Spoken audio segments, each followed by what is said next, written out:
I really adored Christmas at Castle Hart. I kind of figured I would because I love Hallmark Christmas films, and Lacey Chabert is one of my favourite Hallmark actors, so it was something that definitely sounded like I would enjoy it. And the narrative itself is really pleasant, it unfolded very well, there's some great dialogue, great characters. It is definitely one of the best Hallmark films I've seen in a little while. This was released last year in 2021, directed by Stefan Scaini, with a screenplay by Paul Campbell and Rick Garman. And as I said, it stars Lacey Chabert alongside Ali Hardiman, who plays Brooke's sister Margot. Brooke is Lacey Chabert's character, and we also have Stuart Townsend as Aiden Hart. And Brooke and Margot are fired from their job working for a catering company, and they decide to take the opportunity to travel to Ireland from New York to trace their Irish roots, because their father, who was adopted, was originally from Ireland, or his parents were from Ireland.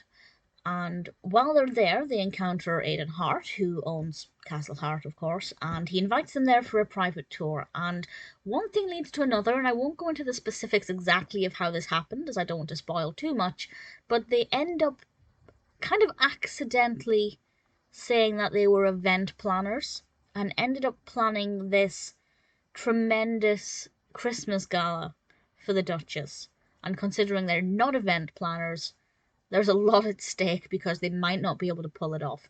And while they're coping with this lie, there is obviously the classic Hallmark Christmas romance that begins to blossom between Aiden and Brooke.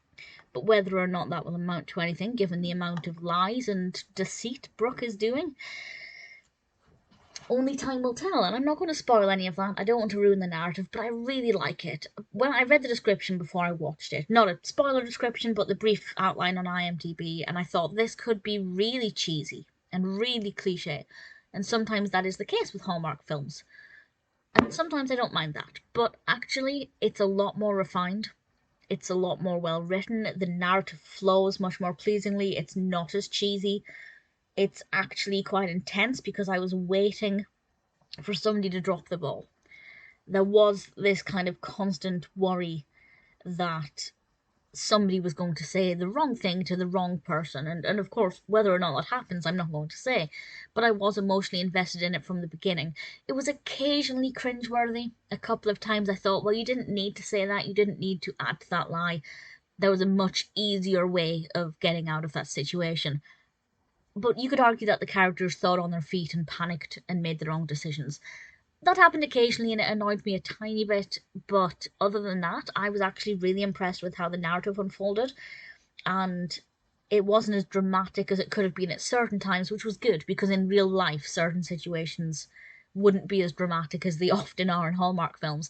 And there were other times where actually it was quite intense, and I genuinely didn't know how they would resolve certain situations. So I rather enjoyed it. The characters I really like.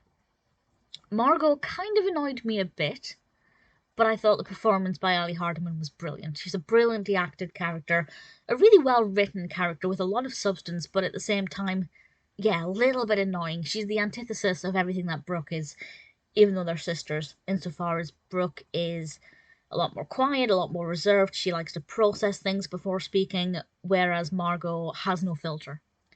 And I won't say how, but needless to say, it's kind of Margot's fault that they get into this situation, and various others as well.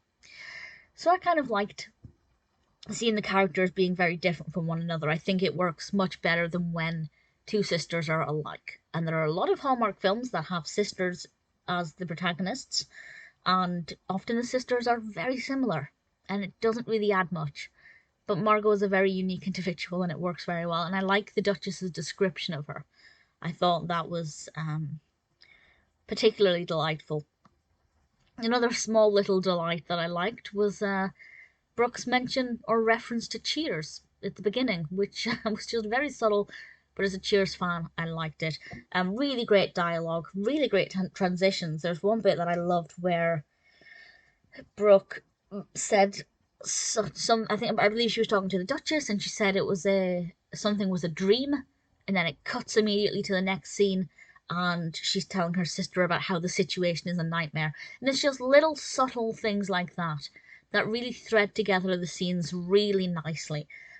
So the dialogue's great, characters are great, narrative is really well developed, the castle looks stunning, the decor inside is beautiful, it's festive, it's magical. I did also worry a little bit that they'd go a bit overboard with the Irish aspect of it.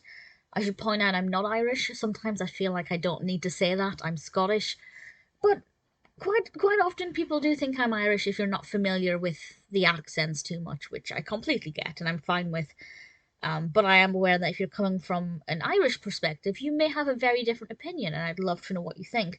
But personally, I feel like there was just enough Irishness in it to make it definitely set in Ireland without making it too cheesy and cliche and over the top.